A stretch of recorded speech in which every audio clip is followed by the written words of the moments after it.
I think in terms of the sport that I do and what it takes to be at the top is 90% mental, because everyone's so good, technically, physically, that there's got to be something that separates the person from up top to the rest of the 500 people that ski in the world that ski race.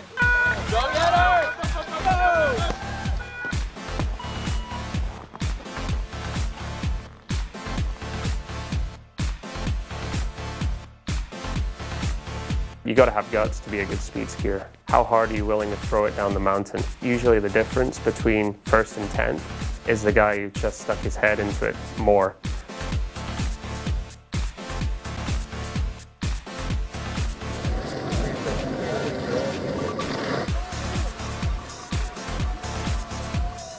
You need to get as much speed as you possibly can. If someone has 7K, is going 7K faster than you, then they're going to be that much faster towards the end. So everything matters. For me, it's just skiing solidly down the whole way from top to bottom, and that for me is fast.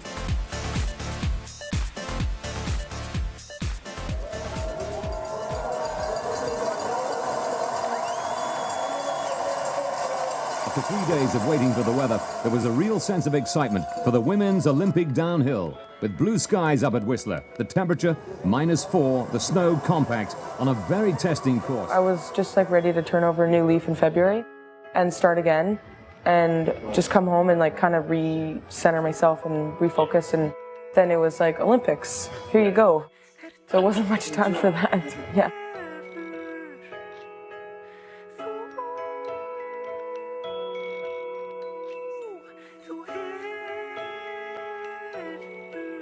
For you and I, the idea of going between 110 and 100 and up to 140 kilometers an hour down an icy hill in difficult terrain is unthinkable. So it does take a different breed of person to actually excel in that environment.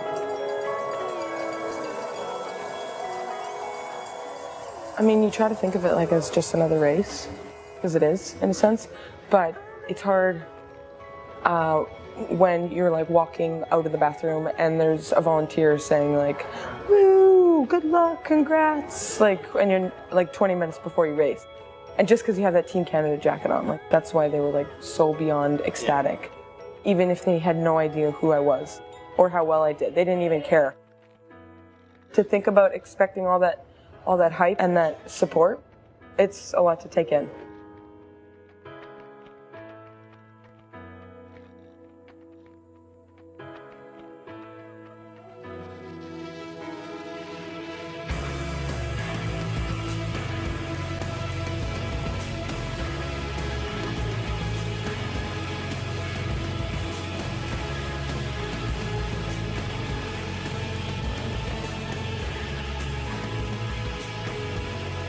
We had no idea the injuries that were going on until like 10 minutes before. My physio came and talked to me and she's like, yeah, we're gonna pull you from the race because it's too dangerous. And they told me. So that wasn't the best.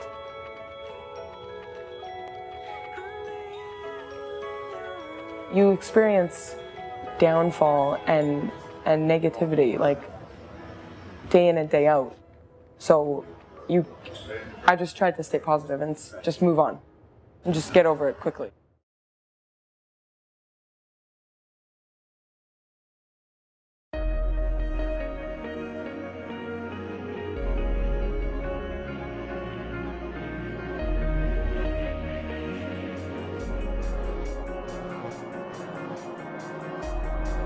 My name's Andrew Lambert. I've been Georgia's strength conditioning coach for the past 2 years. The bulk of the hard fitness training occurs during the summer months. Georgia will typically work out 5 days a week. 2 sessions a day normally, sometimes 3 in the gym, lifting pretty large weights in the large as you and I would be concerned. Basically, it's a year-round focus for a full-time athlete. The demands placed on their bodies these days are extremely high with the way equipment's evolved. You have to be athletic because you're put in a very unbalanced, uncertain environment where your body has to respond to different situations very quickly. So being fit is incredibly important for alpine ski racers. She's always taken her fitness very seriously, and for sure when she shows up at fitness testing, she's the fittest athlete there every time. She's a very driven athlete. You don't have to do much to encourage Georgia.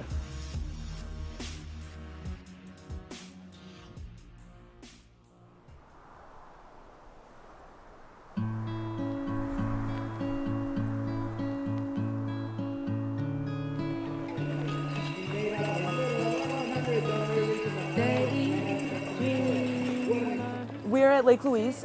This is the first World Cup. It's called the Winter Start Bombardier World Cup. You do a warm-up physically with your body, like leg swings, engaging your core, your back, all those muscles, hamstrings, quads, getting those all loose because it's pretty tough when it's like minus 30. And then you do a warm-up on your skis. And you try to visualize skiing correctly and skiing what you want to do on the race course and go as fast as you possibly can. You go down that course like an hour to inspect, so you should have it in your head for that hour. At a level like this, one big mistake and you're out, because these athletes are the best in the world.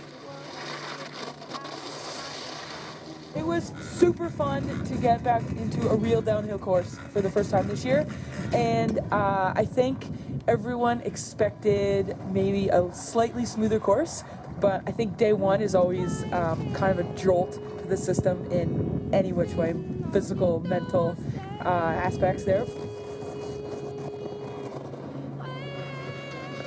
Ooh.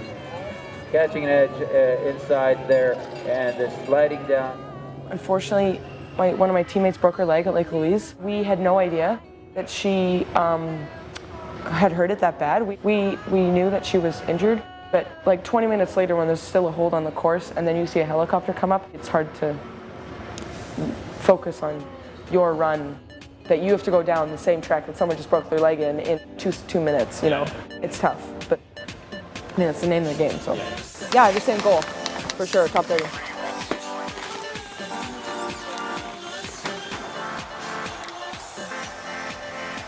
Standing in the start gate, you do have to overcome your fear and willing to put yourself in a fearful situation and excel. For these athletes, the speed it's addictive for them. You know, they get such a rush out of getting to the finish and going, wow, that was fast.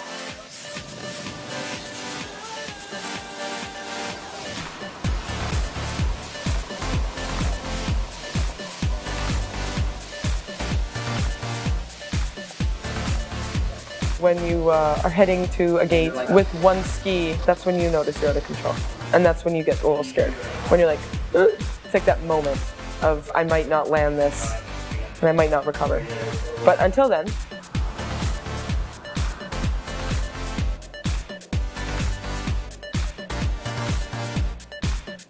she broke her jaw in Chile. She's bitten her tongue off in competition at the World Juniors. She's had several other injuries. She's always come back from those injuries and been positive and been striving to get to the top. Ladies and gentlemen, today's Bombardier Winter Start Downhill top Canadian with a time of 1:32.27, Georgia Simmerling! I think the number one requirement to make it in the sport, you have to be talented for sure, but you have to have guts. And you have to want to do it. And I think Georgia has both of those things. She's got huge potential, and like more and more every day, I feel like she's got more and more potential. She's come a long way. She's on her game now. As far as the skiing goes, I think she's skiing better than ever. And she's 21 years old. It's quite hard to say at this point, but what I can say is she has the determination to get there. And I believe she has the talent to get there. She'll probably reach her goals.